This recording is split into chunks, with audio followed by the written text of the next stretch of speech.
kita itu 6 dulu. 6 itu siapa saja? Bukhari, Muslim, Abu Dawud, Tirmidzi, Nasai, Ibnu Majah. Oke, patokannya 6 sih. Nah, 6 ini dikurangi 2. Nah, sing dikurangi berarti yang pertama dan kedua, yaitu Bukhari Muslim. Tambah 1, tambahnya siapa? Imam Ahmad. Tambah Imam Ahmad. Itu namanya rawahul khamsah. Ya. Hadis ini diriwayatkan oleh Imam Ahmad berarti. Kemudian Imam Abu Dawud nomor 3504. Kemudian Imam Tirmidzi nomor 1234. Al-Imam Nasai jilid 7 halaman 288.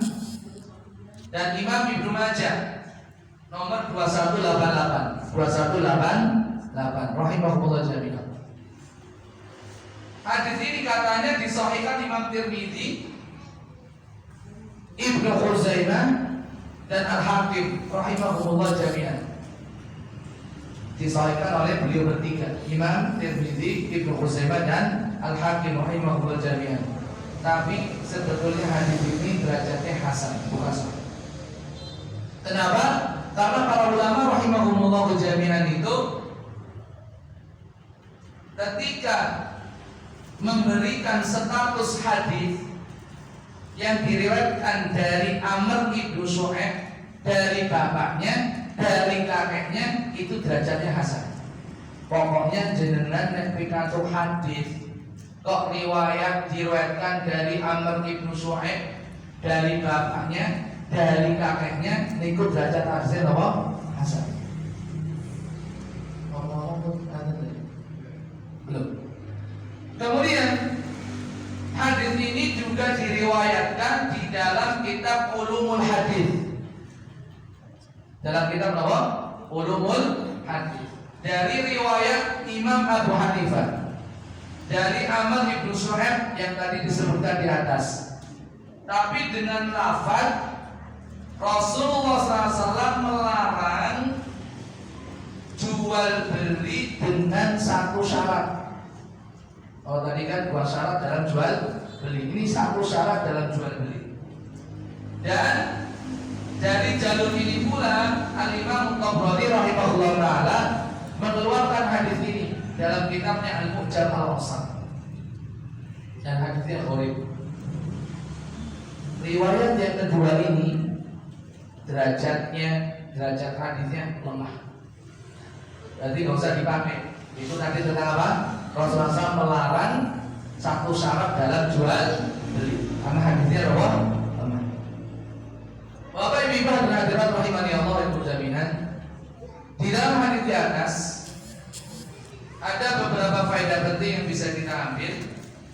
Yang pertama adalah larangan beberapa model transaksi jual beli. Ada 4 larangan. Ya, 4 model jual beli yang terlarang. Yang pertama, salafun wa bai'un. Baik wa salaf. Maksudnya apa? Transaksi jual beli yang dimasuki akad utang piutang. Contoh, Mas Agus, saya mau jual HP saya. Mau jual HP saya. Harganya 5 juta. Ini syaratnya jenengan ngutangin saya 10 juta.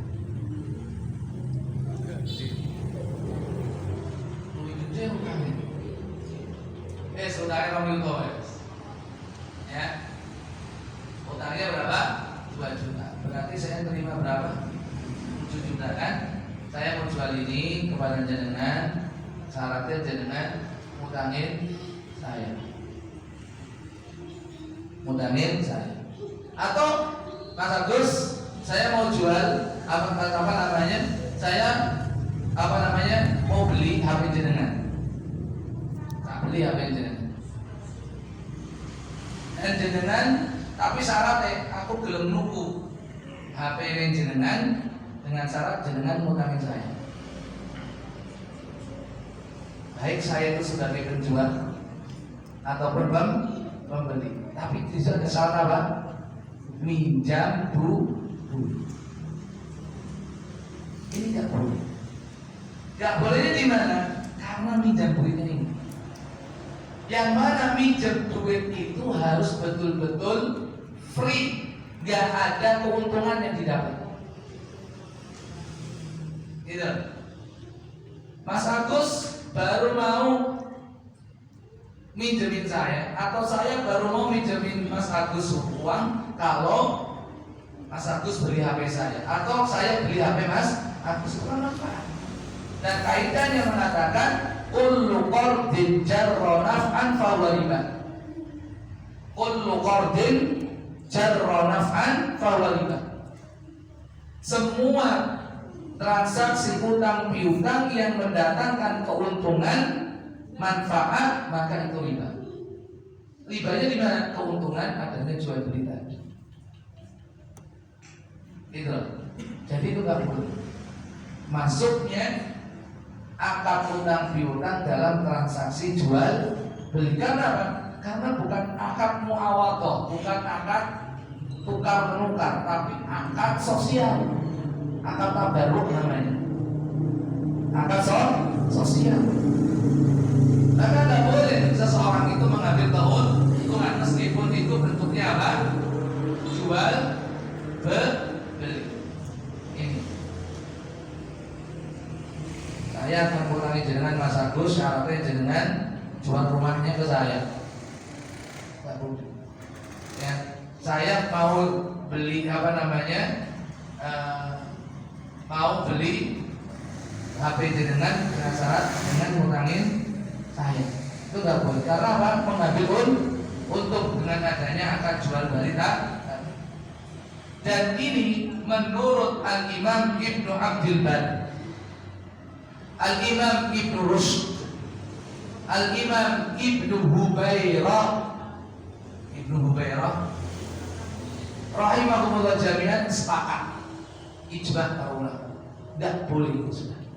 Masuknya akad utang piutang ke dalam transaksi jual beli. Hati-hati. Ini sepakat sudah, haram.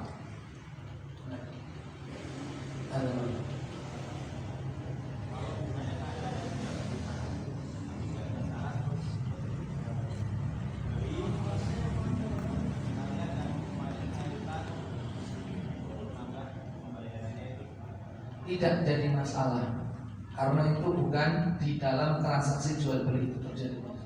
Jual beli itu kan terjadi setelah berlangsungnya utang piutang, jadi masalah. Yang terjadi ini tadi, ya, saya baru mau jual kalau mau dengan mau ngutangi saya, gitu. Masalah di situ. Ya. Kalau tadi nggak, karena udah terpisah, bukan gabungan.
Ternyata kanan ya.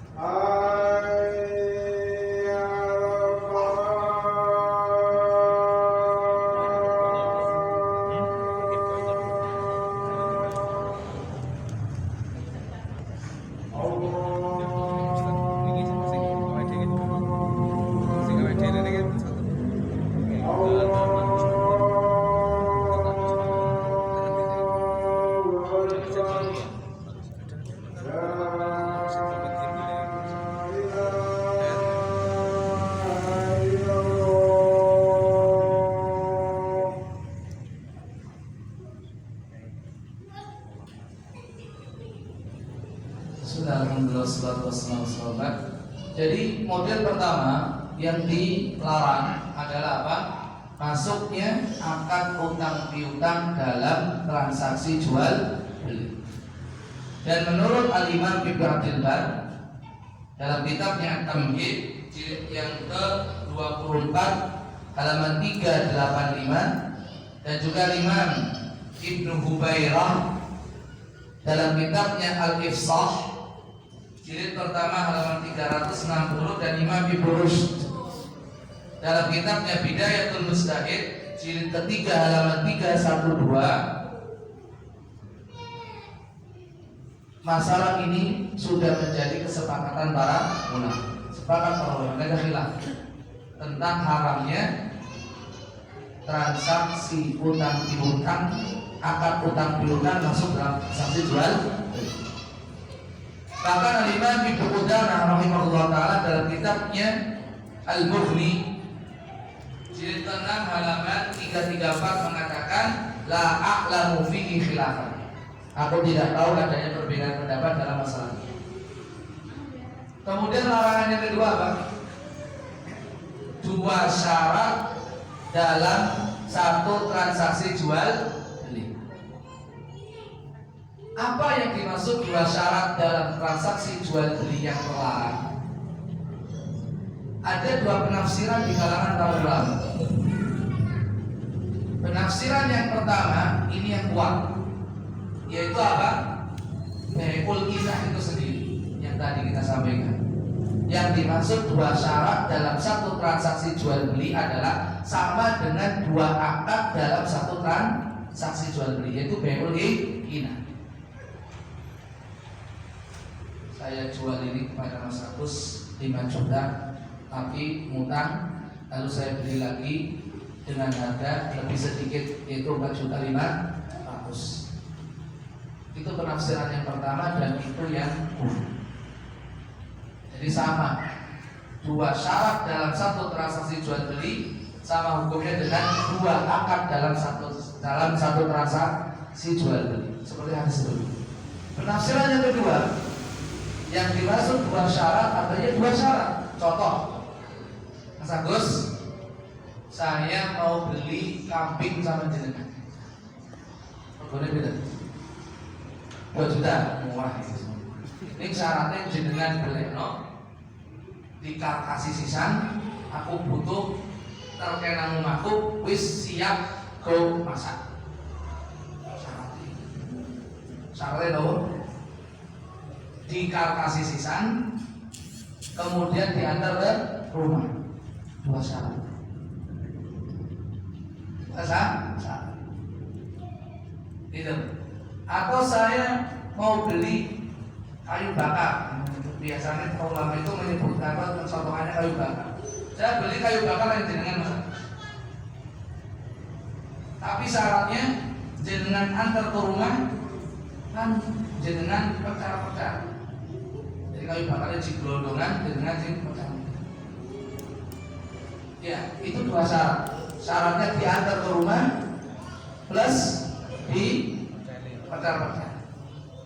Itu dua syarat dalam satu transaksi. Padahal transaksi kan jual toko kayu bakar, toko wedhus. Ini tidak disyarat ini loh. Di kakak dibeleke kakak sisa di kakak sisan terus diantar ke rumah. Ini nggak boleh. Nggak, ini pendaftaran kedua. Ini nggak boleh. Ya. Dan inilah yang dipegangi oleh Syekh bin Baz rahimahullah ta'ala. Modelnya kayak gini nggak boleh. Ya. Dan ini merupakan pendapat atau penafsiran dari Imam Ahmad bin Hanbal, Al-Imam Ishaq ibn Rahuyah. Imam Ahmad bin Hanbal rahimahullah ta'ala telah mengatakan asyartul wahid la ba'sa bihi. Kalau syaratnya cuma satu nggak apa-apa. Wa inna ma nuhiya an syartain. Tapi kalau syaratnya sampai 2 atau lebih itu nggak boleh. Syaratnya bersiji. Ini yang tolong kok diterapkan rumah ya. Itu nggak apa-apa. Bersiji tak syaratnya. Nah ini setelah rumah kudu mecan-mecan nih. Akhirnya apa? Kenapa ini dilarang? Sering menimbulkan masalah. Sering menimbulkan masalah. Iya. Wis tukune murah, kontraknya murah, baru kuwi dikon-kon meneh. Mesti grundel itu. Itu masalahnya di situ. Tapi kalau syaratnya cuma satu, lumrah. Kira? Kalau syaratnya cuma satu itu lumrah. Tapi kalau sampai 2 sampai 3 kerja roti, gitu, pasti akan menimbulkan masalah. Itu alasannya. Itu alasannya. Kembali kepada pertanyaan Pak Imran, gimana kalau seandainya itu dari penjualnya itu termasuk servis? Tidak jadi masalah. Yang masalah kalau pembelinya itu yang mensyaratkan. Tapi jenengan rumah sapi anak itu apa tak belenge sisa, tak kotak kaleti, tak karpasi, rapuh pakai tak terkait main jenengan, sak bumbunya sisa jenengan kembali dari masak. Regane podo. Ngerti gue nomor. Itu termasuk bagian servis. Tidak jadi masalah. Ya, lele plus bumbunya. Yang jadi masalah itu ketika syarat itu dari saya. Itu nggak boleh. Monggo. Karena ini sering terjadi apa? Terjadi cekcok, akhirnya orang ikhlas, gitu kan? Itu yang kemudian diharamkan. Tapi pendapat yang kuat yang pertama tadi. Ya. Karena apa? Kalau seandainya Mas Agus ridho dengan itu semua, tidak jadi masalah. Masalahnya itu ridho, gitu kan?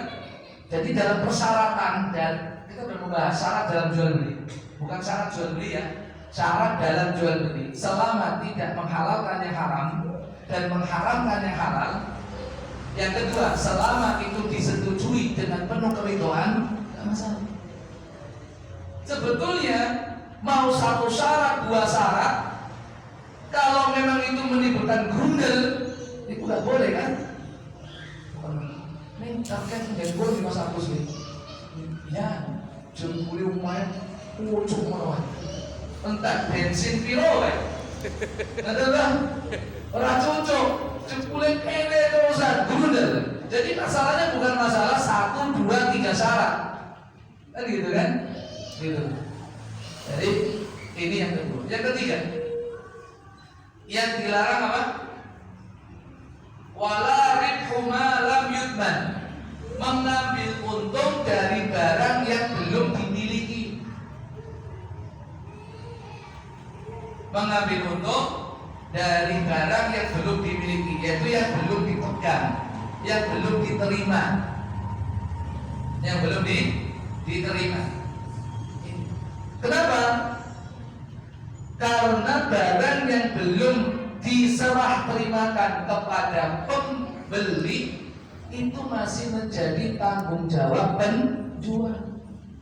Lah sing nanggung aku selaku penjual kok sing duwe sing keuntung sampean. Jenengan kira-kira dadi penjual. Bener. Iki nek barang iki ning ana apa-apa nih tetep menjadi tanggung jawabku. Lah kok jenengan iso-isore ngedol meneh jenengan untungnya oke. Padahal kalau ada komplainan sing tanggung jawab saya. Makanya online ini harus diilmui betul. Harus betul-betul diilmui. Ini belum sampai loh ya. Jangan nanya dulu. Nanti ada bayu salah masalahnya. Karena terus piye carane ben iso bener. Nanti nunggu. Kalau sudah bayu salah nanti kita masuk itu. Sabar ya, sabar. Nanti ada tentang masalah salam. Ya. Pendekatannya apa biar boleh kan gitu kan. Yes. Kecuali jenengan penasaran, boleh bingung. Sudah banyak sekarang. Ya. Pendekatan yang benar itu gimana? Karena itu sering. Bukan produk kita berani menjual, gitu kan? Jadi nggak boleh kita ngambil untung dari barang yang belum kita terima, yang belum menjadi tanggungan kita. Ya, ini. Karena selama barang itu meskipun sudah kita beli, tapi belum sampai kepada kita, belum kita terima, masih OPW. Kalau ada kerusakan atau apa-apa kita komplainnya sama siapa? Penjual kan? Nah, orang yang beli sama kita komplainnya sama siapa? Sama kita. Kita nggak mau. Kok itu bukan dari saya kok, dari sono kok. Kan gitu kan? Nah itu. Sing untung kita. Tapi sing nanggung penjual pertama. Seperti bilang ngono kuwi. Ya. Sing paling enak memang dalam pertanggungjawaban itu apa? Aku sing jawab jenengan sing nanggung. Nah, kita paling pengen nih kalau pertanggungjawaban ini kok.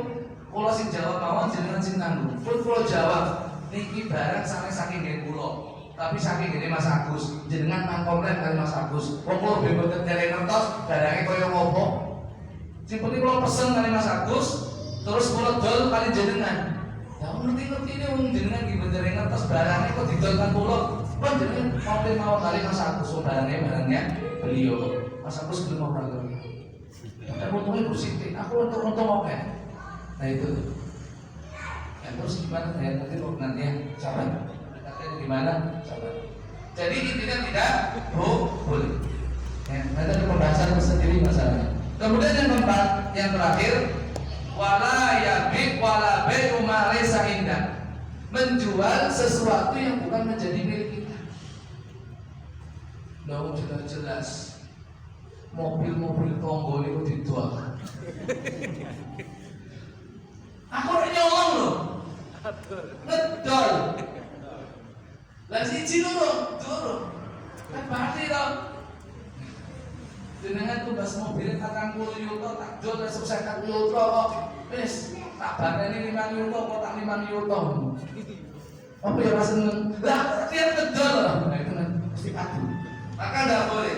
Semua barang yang tidak menjadi milik kita maka tidak boleh dijual. Atau sudah menjadi milik kita tapi nggak bisa diserah terimakan.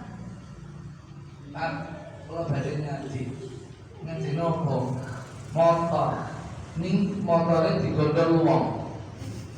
Lah, iso mulai orang, iki boten ngertos, bae kula sadar jenengan. Motor jenengan, iki motor kula. Lah saiki teng pundi digawa wong. Terus asal boten. Itu masuk juga dalam hal ini. Tidak boleh menjual sesuatu yang bukan menjadi miliknya. Baik secara hakiki ataupun secara kiasi. Ya, yang hakiki tadi betul-betul bukan milik kita. Yang bukan hakiki itu milik kita tapi nggak ada di tempat dan susah untuk diserah terimakan. Kalau jangan ngaji lembu, rasanya kita pun di sapi ini kabur deh. Datang pun pun tiba-tiba terus melompat terus hati itu itu juga nggak boleh. Ya, nggak boleh. Saya tutup dengan sebuah hadis riwayat Imam Abu Dawud nomor 3503. Masa dikolesi Mas, ini sudah salam jatuh. Yang penting jenengan istiqomah. Mriki insyaallah kepanggih mangke. Insyaallah ya. Lihat Imam Abu Dawud nomor 3503, Imam Nasai dan Imam Tirmidzi nomor 1232 dan yang lainnya rahimahumullah jami'an sanadnya sahih. Yaitu dari sahabat Hakim Ibnu Hizam. Hakim Ibnu Hizam radhiyallahu anhu, beliau itu pernah datang kepada Rasulullah SAW menanyakan tentang sesuatu. Beliau berkata, "Ya'tini rajul yas'aluni minal bai' ma laysa indi. Aqta'u lahu minas suq tsumma abi'u." Wahai Rasulullah, ada orang datang kepada saya ingin beli sesuatu, tapi saya tidak punya. Mas Agus, kalau badai tumbas nenggelengan HP. Mas Agus baru gak ada HP. Apakah saya boleh menjual HP kepada dia, atau saya harus beli dulu di pasar? Kalau HP di toko, atau saya harus beli barang itu dulu di pasar, baru saya jual sama orang itu? Maka Rasulullah SAW mengatakan, la tabit ma laysa indak. Ojo pisan-pisan ngedol sing mbok du, barang sing urung mbok duwe. La tabit ma laysa indak. Ojo pisan-pisan ngedol barang sing durung mbok duwe. Gampang cuma itu aja. Berarti apa? Beli dulu, baru transaksi jual beli dengan orang itu. Aman sudah. Hah? Kemudian faedah yang terakhir, faedah yang kedua berarti ya. Faedah yang kedua, bahwasanya Islam itu sangat menjaga hubungan yang baik antar sesama umat. Ojo nganti goro-goro untung kursa piro, oke, jadi masalah. Jadi bermusuhan, ya, saling benci, saling benci, gitu, ya. Makanya yang namanya persaudaraan itu lebih penting daripada keuntungan dunia. Jogo dulu luwih utama daripada golek untung 1000 ning dadi kes.